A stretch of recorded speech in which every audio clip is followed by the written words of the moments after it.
Hello welcome to guys जी। हम आपके लिए कुछ एक खास वीडियो लेके आए हैं जो बहुत ही जानने योग्य है। जैसे ये रेस्टोरेंटों या कहीं भी अपने आप को बाहर इसको तंदूर को लगा सकते हैं। ये तंदूर है, देखिए मिट्टी का भी हो सकता है और स्टील का भी इसको बनाया जाता है, ऑटोमेटिकली भी होता है।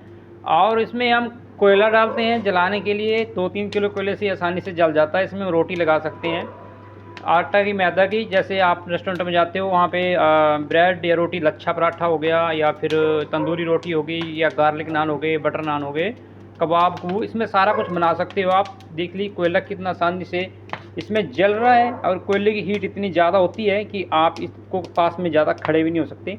और दूसरी ओर ये होता है हमारे जैसे फास्ट जल्दी रोटी लगने की इसमें हो जाती है, तैयारी हो जाती है।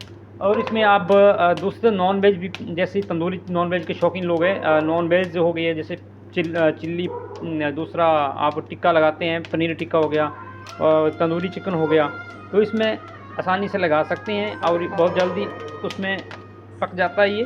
और दूसरी तरफ ये इससे नुकसान ये है कि कभी भी हम कोयला जो है ना जलाया जाता है तो रूम में बंद कमरे में, सर्दी में अक्सर लोग यही करते हैं कि उसको जलाते हैं, हीट देते हैं अपने आप को गर्म रखने के लिए बंद कमरे में। तो ये बिल्कुल ख़तरनाक है, क्योंकि ऐसे में जो है ना बंदों की सांस फूलने की और मृत्यु होने का खतरा फुल बना रहता है। आपने न्यूज़ में देखा ही होगा कि आजकल के लोग जो हैं कोयले की हीट से कई लोगों की मौतें हो चुकी है। तो ऐसे में मैं बहुत ध्यान देने की बात है, जहाँ पे सुविधा है वहाँ पे ये आपत्तिजनक भी बन सकता है। तो ये थोड़ा ध्यान देने योग्य बात है कि हम किस तरह से इससे बचाव अपना कर सकते हैं। अब इसकी सुरक्षा के लिए हमें, जैसे हम मैंने पहना हुआ है, जैसे हम रोटी लगाते हैं तो ये जो आपने वो शेप का एक यूनिफॉर्म होता है, जैसे मैंने पहना हुआ है, यहाँ पे आटा लग जाए या कहीं ज़्यादा हीट हो जाती है उससे बचाव के लिए ये लगाया जाता है यहाँ से ऐसे।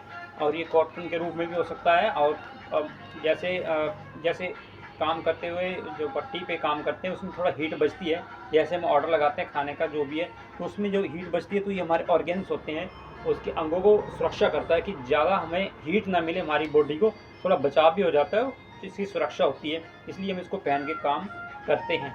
दूसरी तरफ ये हो जाता है कि जब भी किचन में हम काम करने आएँ तो सबसे पहले यूनिफॉर्म हाइजीनिक का भी विशेष रूप से ध्यान रखना पड़ता है। जैसे में हमें ये हेयर या ग्रूमिंग या फिर आपका कोई कपड़े हैं जलने का खतरा तो नहीं, किचन में बहुत सारी चीज़ें ध्यान रखने योग्य हो जाती है। मेंटेन हाइजीन से नेल्स हो गए, ईयर्स हो गए, आपकी ब्रेड कितनी है, वाल कितने ग्रूमिंग में आए हो कि नहीं, अभी शेविंग का सारा सिस्टम का ध्यान में रखे हमें किचन में जो है एक काम करने का अवसर मिलता है। तो जैसे भी बहुत सारी इंक्लूडेड चीज़ें होती है, आप भी अपने किचन में या अपने घर में जो है इन चीज़ों को फॉलो करके अपने आप को सुरक्षा प्रदान कर सकते हैं। कहीं से भी आप किचन में एक लवारिस चीज़ या कोई अन्य केमिकल्स को भी हटा के किचन को एक अच्छा माहौल बना सकते हैं।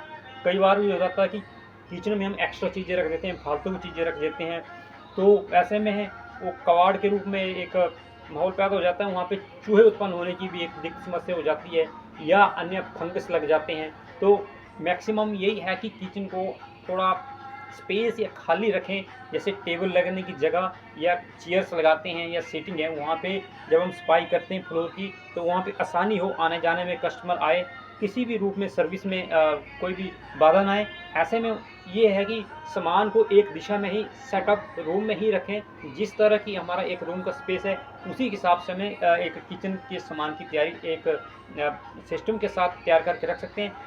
जब भी हम पैकिंग करें, ऑर्डर पैक करें, कहीं भी कंटेनर लाएं या किसी भी तरह की कोई उसमें चीज़ इंक्लूड करते हैं या कटिंग करते हैं या कोई वेजिटेबल्स चीज़ है, उसको एक दिशा में और ये हीट का ध्यान रखें। जैसे फ़ैन के नीचे कई बार सर्दियों में गर्मियों में ये होता है कि कुछ लूज सब्जियां होती है उनको पंखे के नीचे सुखाने रख देते हैं, कई बार बरसात में सब्जी गीली हो जाती है, तो हम एक सन टैब होता है उसको, कुछ एक सब्जियां होती हैं उसको भी वो उसमें डुबो के सन टैब कर सकते हैं। उसमें जो कीटनाशक कुछ एक सब्जियां होती है वो ख़त्म हो जाती है, और कुछ एक होती है जो बॉयल करके भी और उसको सुखा के भी वो उसको अच्छे से फ्रेश किया जा सकता है। तो ये सारी चीज़ें ही हैं जो किचन में हम अपने आप फॉलो कर सकते हैं।